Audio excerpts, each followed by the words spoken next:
anti-India agenda, anti-India forces that are at it again. There seems to be a continuous bid to malign India's image and demonize the Modi government, where Times Now has now exclusively accessed a document of the so-called anti-India event, which has now been called in Delhi, named as Let Kashmir Speak. Now the event, which demands the release of all Kashmiri political prisoners, targeting Modi government as oppressive, calling Kashmir India occupied, and more so, has also invited Khalistani supporters to the event. Now, in fact, few Pakistani portals have also promoted the event online, which cannot be more clearer than this, where how anti-India forces, which are trying to portray a gloomy picture of Indian government, one after the other, in order to set a particular narrative. Well, remember, it is coming days after a New York Times opinion piece on press freedom in Kashmir came to the fore.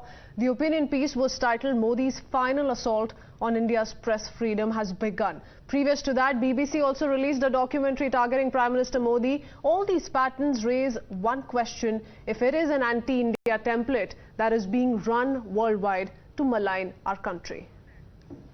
So that's the latest coming in with regards to this program that's slated to take place in the national capital. And like we told you, the name suggests what perhaps the agenda could be. It says, "Let Kashmir Speak." A couple of issues that will be highlighted as far as this event is concerned. We've already highlighted some of them. How Kashmiri political prisoners must be released, how the Modi government must be targeted. All of that is going to be taken up through the course of this event. Let me go across to Shivya, who's joining us with more details. Shivya.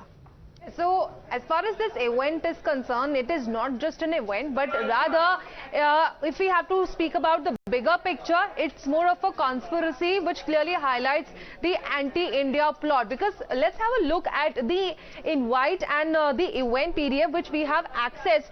This is the picture of the invite of this event, which says event demands release of Kashmiri political prisoners, which is proof one. Now remember, there are many separatist leaders who have been jailed over the terror financing charges, which are really grave one. But here, there are some people and a lobby, of course, demanding the release. Proof two, Operation Kashmir and Khalistan campaign. Here they say, and I quote, "This campaign will be run according to the K2, which is the Operation Kashmir and Khalistan by Pakistan, because in this some of the Khalistani supporters will also join by the user." So clearly, another proof of how this is a part of anti-India propaganda. Proof 3, Khalistani supporters also invited. Khalistani supporters have also been asked to join the campaign. There were pictures that were also being shared as to the invitation that was extended. If we can go to another point that needs to be highlighted in this document is that how the event targets the Modi government. They have called it the oppressive regime. They say, and I quote, "The event titled Let Kashmir Speak will be part of the ongoing campaign against the Modi government's oppressive policies in Jammu and Kashmir." So clearly, all of these highlight how there is a bigger conspiracy, because remember, this is the kind of pattern that is being followed. Days back, we also saw some of the campaigns abroad when it comes to the BBC, when it comes to the opinion piece that was published in New York Times just a few days back on the same lines as well. Proof 5, Pakistani portals promote anti-India event. Let Kashmir Speak to be held in New Delhi this today, and how these portals are promoting the event. Pakistan Observer, this is the name of the portal, a graph which has been shared within this PDF, which clearly showcases how Pakistan is also involved.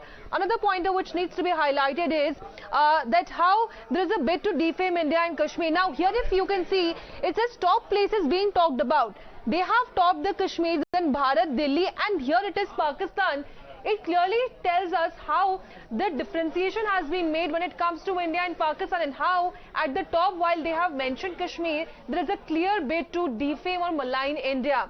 Another proof that, of course, needs to be highlighted here is that how this Kashmir has been called as India-occupied Jammu and Kashmir, as